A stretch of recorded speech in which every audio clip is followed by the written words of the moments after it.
പയ്യന്നൂർ നഗരസഭയിലെ Vellur government LP. സ്കൂളിനായി നിർമ്മിച്ച പുതിയ ക്ലാസ് മുറികളുടെ ഉദ്ഘാടനം വിദ്യാഭ്യാസ മന്ത്രി വി. ശിവൻകുട്ടി നിർവഹിച്ചു. പൊതുവിദ്യാഭ്യാസ വകുപ്പിന്റെ പ്ലാൻ ഫണ്ടിൽ നിന്നും 90 ലക്ഷം രൂപ ചെലവഴിച്ചാണ് കെട്ടിട നിർമ്മാണം പൂർത്തിയാക്കിയത്.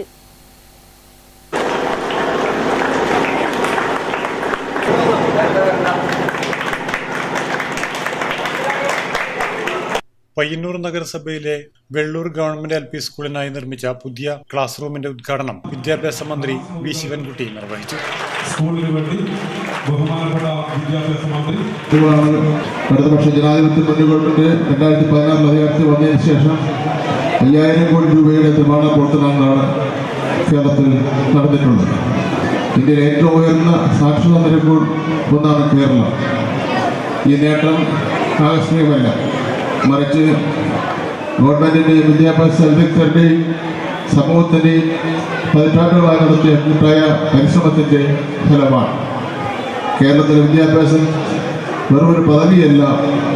ലിംഗഭേദം, ജാതി, സാമ്പത്തിക പശ്ചാത്തലം എന്നിവ പരിഗണിക്കാതെ എല്ലാവർക്കും പ്രാപ്യമായ വിദ്യാഭ്യാസം ലഭിക്കുന്നു എന്നുള്ളതാണ്. ഈ ഉൾക്കൊള്ളൽ ദശലക്ഷക്കണക്കിന് ആളുകളെ ശാക്തീകരിക്കുകയും സാമ്പത്തികമായ പുരോഗതിക്ക് അടിത്തറയിടുകയും ചെയ്തിട്ടുണ്ട്. കേരളത്തിന്റെ സ്കൂൾ വിദ്യാഭ്യാസ സമ്പ്രദായം ഗുണനിലവാരത്തിനും തുല്യതയ്ക്കും പേരുകേട്ടതാണ്.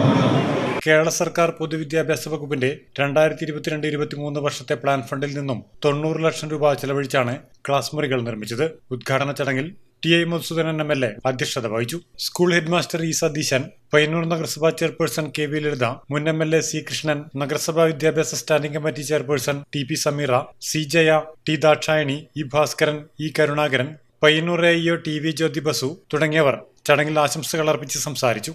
Network news, Payyanur.